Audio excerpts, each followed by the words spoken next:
أعوذ بالله من الشيطان الرجيم. بسم الله الرحمن الرحيم.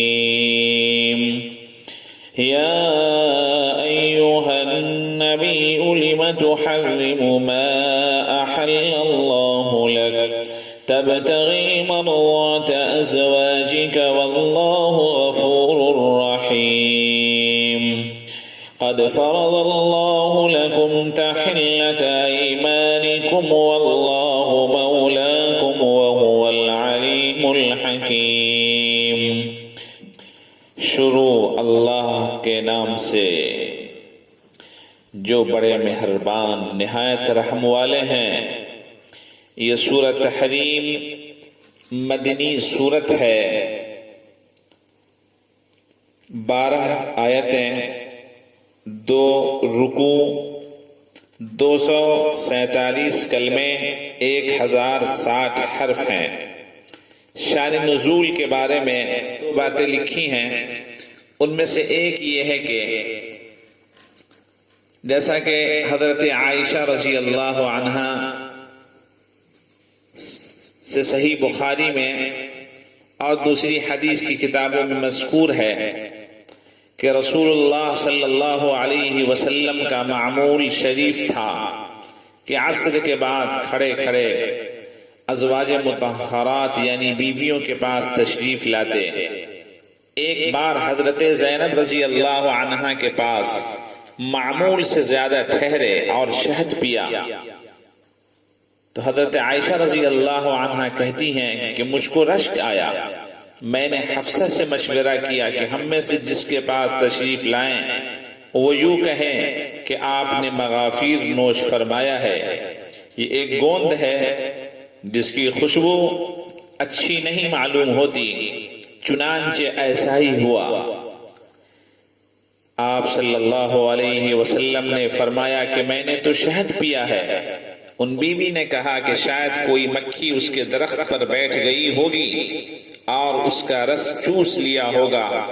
آپ صلی اللہ علیہ وسلم نے قسم فرمایا کہ میں پھر شہد نہ پیوں گا، اور اس خیال سے کہ حضرت زینب رضی اللہ عنہا کا جی برا نہ ہو اس کے اخفا کی تاکید فرمائی، چھپانے کی تاکید فرمائی. مگر ان بیوی نے دوسری سے کہہ دیا. اور بعض روایات میں ہے کہ حضرت حفصہ رضی اللہ عنہا شہد پلانے والی ہیں اور حضرت عائشہ رضی اللہ عنہا اور حضرت سودا اور حضرت صفیہ رضی اللہ عنہن صلاح کرنے والی ہیں. اے نبی صلی اللہ علیہ وسلم، جس چیز کو اللہ نے آپ کے لیے حلال کیا، جس چیز کو اللہ نے آپ کے لیے حلال کیا ہے، آپ قسم کھا کر اس کو اپنے اوپر کیوں حرام فرماتے ہیں؟ پھر وہ بھی اپنی بیویوں کی خوشنودی حاصل کرنے کے لیے. اور اللہ تعالیٰ بخشنے والا مہربان ہے. اللہ تعالیٰ نے تم لوگوں کے لیے تمہاری قسموں کا کھولنا یعنی قسم توڑنے کے بعد اس کے کفارے کا طریقہ مقرر فرما دیا ہے. اور اللہ تمہارا کارساز ہے اور وہ بڑا جاننے والا، بڑی حکمت والا ہے. وَإِذْ أَسَرَّ النَّبِيُّ إِلَى بَعْضِ أَزْوَاجِهِ حَدِيثًا، اور جبکہ پیغمبر صلی اللہ علیہ وسلم نے اپنی کسی بیوی سے ایک بات چپکے سے فرمائی، وہ بات یہی تھی کہ میں پھر شہد نہ پیوں گا مگر کسی سے کہنا نہیں.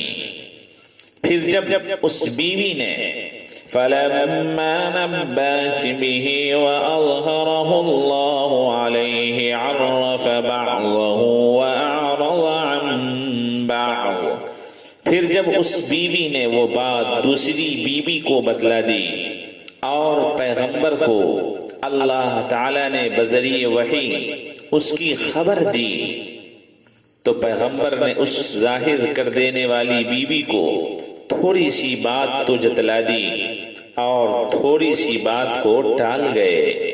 فلما نبأها به قالت من أنبأك هذا قال نبأني العليم الخبير۔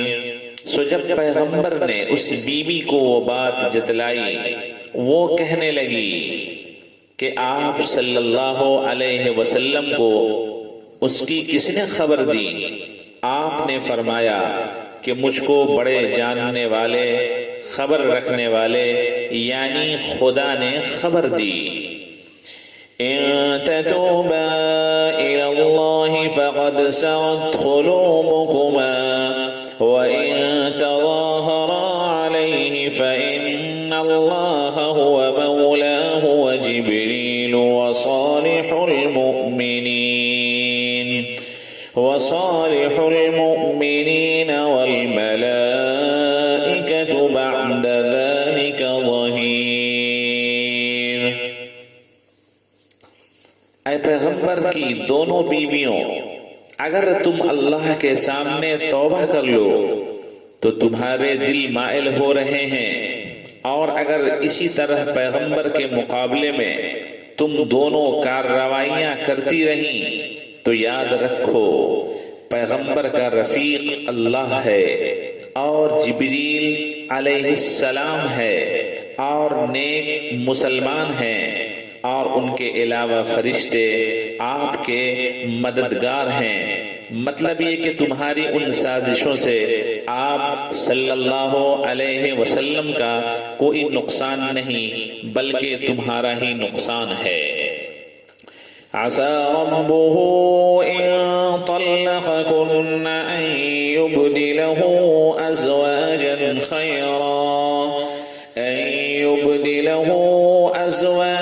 خيرا منكن مسلمات مؤمنات قانتات تائبات عابدات سائحات ثیبات وابکارا۔ اگر پیغمبر تم عورتوں کو طلاق دے دیں تو ان کا پروردگار بہت جلد تمہارے بدلے ان کو تم سے اچھی بیویاں دے دے گا جو اسلام والیاں، ایمان والیاں، فرما برداری کرنے والیاں، توبہ کرنے والیاں، عبادت کرنے والیاں، روزہ رکھنے والیاں ہوں گی، کچھ بیوہ اور کچھ کنواریاں۔ بعض مصالح سے، مصلحتوں کی بنیاد سے بیوہ بھی مرغوب ہوتی ہیں، جیسے تجربہ، سلیقہ اور ہم عمری وغیرہ۔ یا ایھا الذین آمنوا قوا انفسکم واہلیکم نارا وقودها الناس والحجارة عليها ملائكة غلاظ شداد لا يعصون الله ما أمرهم ويفعلون ما يؤمرون۔ اے ایمان والو، اپنی جانوں اور اپنے گھر والوں کو اس آگ سے بچاؤ، اس آگ سے بچاؤ، اللہ تعالیٰ اور اس کے رسول کی فرما برداری اختیار کر کے، عبادتیں بجا لا کر، گناہوں سے باز رہ کر، اور گھر والوں کو نیکی کی ہدایت اور برائیوں سے ممانعت کر کے، اور انہیں علم و ادب سکھا کر۔ جس کے ایندھن آدمی یعنی کافر اور پتھر ہیں یعنی بت وغیرہ، مراد یہ ہے کہ جہنم کی آگ بہت ہی شدید الحرارت ہے، اور جس طرح دنیا کی آگ لکڑی وغیرہ سے جلتی ہے، جہنم کی آگ ان چیزوں سے جلتی ہے جن کا ذکر کیا گیا، جس پر تند خو اور مضبوط فرشتے متعین ہیں جو خدا کی ذرا نافرمانی نہیں کرتے کسی بات میں، جو ان کو حکم دیتا ہے اور جو کچھ ان کو حکم دیا جاتا ہے اس کو فوراً بجا لاتے ہیں۔ یہاں عصیان سے مراد عصیان بالقلب ہے جو مقابل اطاعت کا ہے۔ یا ایھا الذین کفروا لا تعتذروا اليوم انما تجزون ما کنتم تعملون۔ اے کافرو، آج تم عذر و معذرت مت کرو کہ یہ بے سود ہے، کوئی فائدہ نہیں، بس تم کو تو اسی کی سزا مل رہی ہے جو کچھ تم دنیا میں کیا کرتے تھے۔